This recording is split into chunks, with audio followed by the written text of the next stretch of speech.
अरे दादा একটু বলতো না শুনুন না আপনি শুনুন না একটু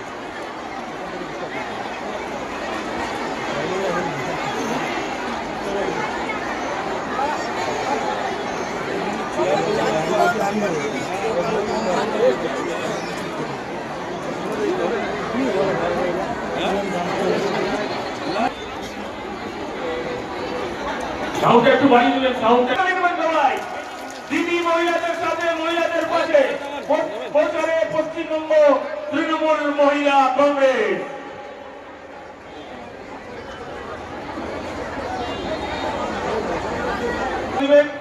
যারা চন্দ্রিমাটিকে দেখার জন্য অর্থ দপ্তরের মন্ত্রী মাননীয়া চন্দ্রবাবু ভট্টাচার্য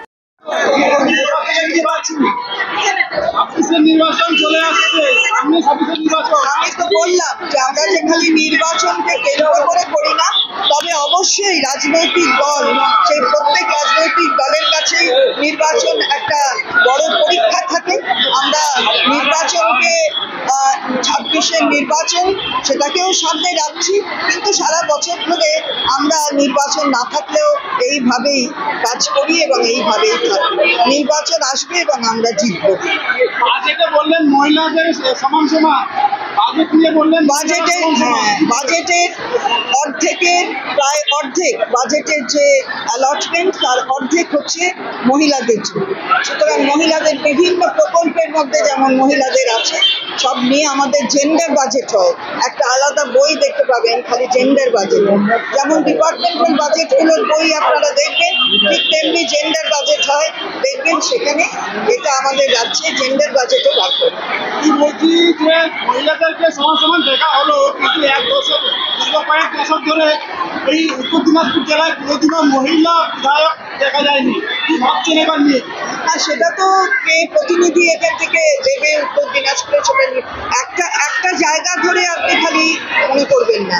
এখানে কিন্তু টিকিট যা দেয় আর আমাদের যা মহিলা বিধায়ক, আর তার সাথে আপনি কি কোথাও দেখেছেন যে কোনো রাজ্যে অর্থমন্ত্রী আর শিল্পমন্ত্রী সব মহিলা হয়? এটা দেখেছেন?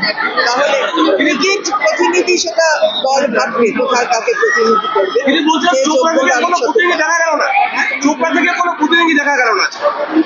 সেটা আমি জানি না, এসছে আমার নেতৃত্বে সভানেত্রী বলছে একদিকে মাধ্যমিক পরীক্ষা চলছে, একদিকে এখানে মাইক দিয়ে না না, আপনি একবারে বলবেন না, আমরা খুব সচেতন। কোন চ্যানেল আপনি? উত্তরবঙ্গ সংবাদ। উত্তরবঙ্গে সেখানে বাইরে মাইক দেখেছি? কোথায় বাইরে মাইক? চোং আছে? এটা হচ্ছে সাউন্ড বক্স, এটা করা যায়। সাউন্ড বক্স এটা করা যায়, এটাকে নিয়ে কোথাও চোং নেই। আপনি দয়া করে নতুন করে কোনো কিছু বলবেন না, আমরা মানি। কিন্তু যখন হাইকোর্ট বলছে রবিবারে মাইক বাজাতে পারবে, সেটা তো কিছু বলছেন না। না সেটা বলছেন ঠিকই, সেটা কিছু নিয়ে উত্তরবঙ্গ সমালোচনা করলো না তো, তাহলে কুম্ভ নিয়ে কি বলবেন? আমরা খুব দেখে এসছি। কুম্ভ মেলা তো বাংলার অনেকে মারা গেছে, অনেকের খোঁজ পাওয়া যাচ্ছে না কুম্ভ মেলা গিয়ে। হ্যাঁ, বাংলায় অনেকে মারা গেছে, সেটাই তো খোঁজ পাওয়া যাচ্ছে না, সেটাই তো আমরা বারবার বলছি। আমরা উত্তরপ্রদেশ সরকারকে বলছি সেই পরিবারটা এই বইটা আমরা 27 তারিখেই প্রকাশ করেছি, 27শে জানুয়ারি। কিন্তু আমি যখনই যে জায়গায় যাচ্ছি আমি সঙ্গে নিয়ে যাচ্ছি। তাছাড়া